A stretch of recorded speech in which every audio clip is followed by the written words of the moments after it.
It's a great day, I'm feeling good. Oh, the possibilities of what I could. Oh, do with the world at my fingertips. My imagination brings a smile up to my lips. Oh. Bonjour mes amis et bienvenue, je suis Woman on Tour. Vous pouvez entre nous m'appeler Marie-France. Je suis très contente de vous retrouver. En tout cas, je voudrais savoir si vous aussi dans votre vie, finalement en ce moment, vous vous demandez s'il n'y a pas une autre façon de vivre votre vie, beaucoup plus enthousiasmante et beaucoup plus en connexion avec vous-même. Peut-être ces derniers temps, vous avez vécu des moments difficiles, je ne sais pas.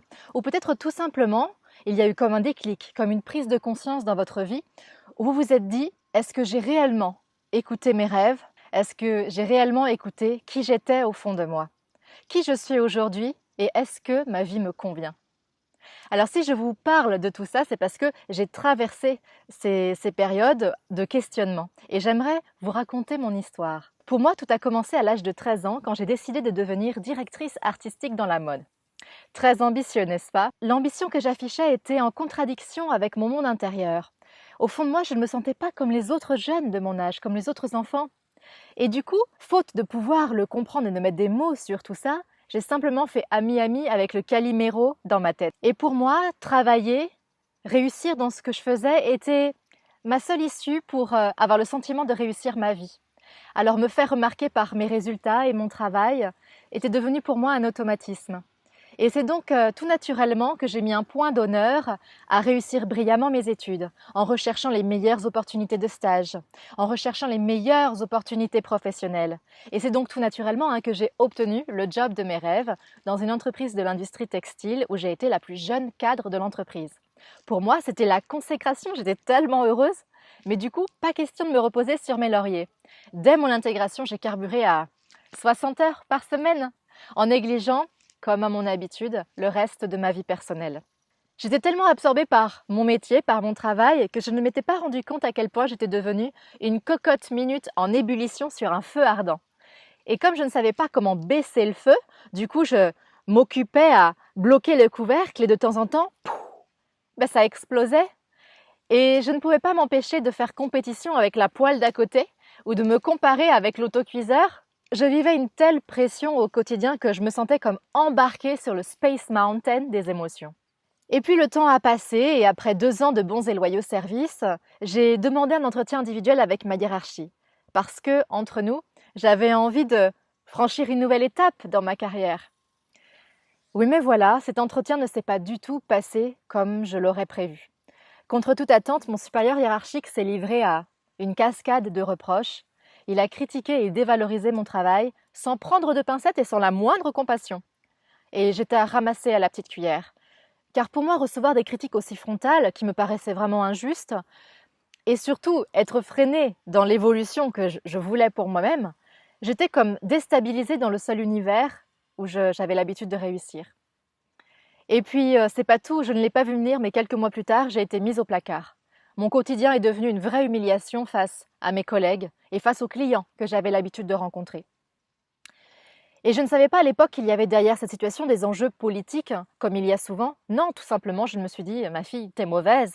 Et j'ai repensé à mon grand-père qui me disait « ma petite fille, quand tu ne sais pas quoi faire, travaille, car le travail paye toujours ».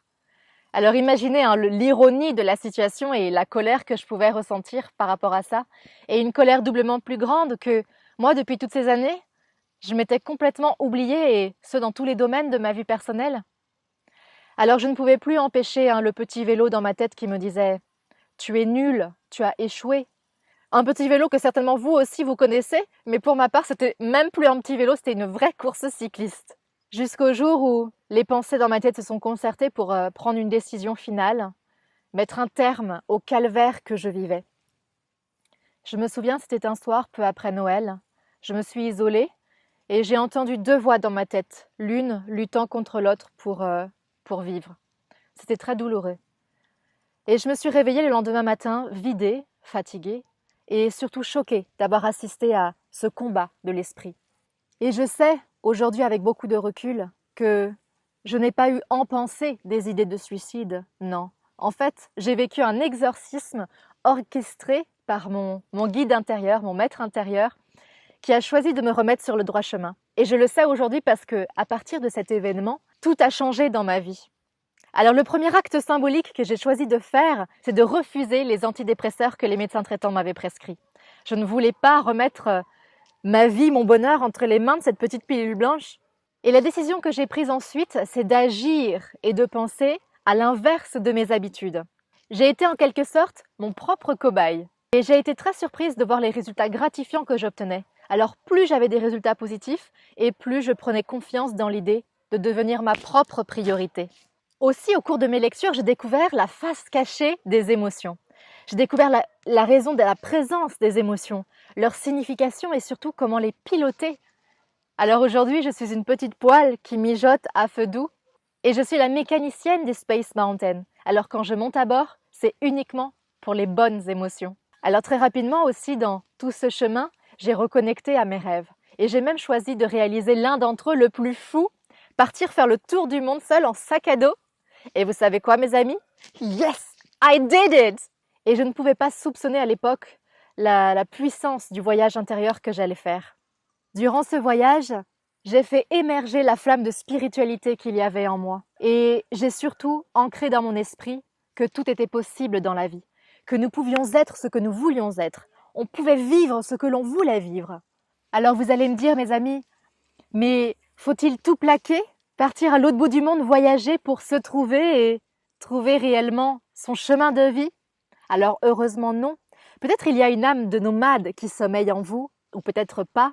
En tous les cas, pour ma part, j'ai choisi de venir partager avec vous les déclics qu'il y a eu sur mon chemin de transformation, notamment pendant ce voyage autour du monde, pour que vous aussi, où que vous soyez, vous puissiez vivre ce voyage intérieur et vous placer, vous, dans votre vie au cœur d'un écosystème, votre écosystème. Alors voilà, mes amis, j'ai rassemblé quelques idées et quelques points clés de ces étapes sur le chemin de la transformation dans un guide intitulé « Les 5 étapes pour vivre sa vraie vie ». Et donc c'est un cadeau que je vous offre et que vous pouvez télécharger sur le blog womanontour.com.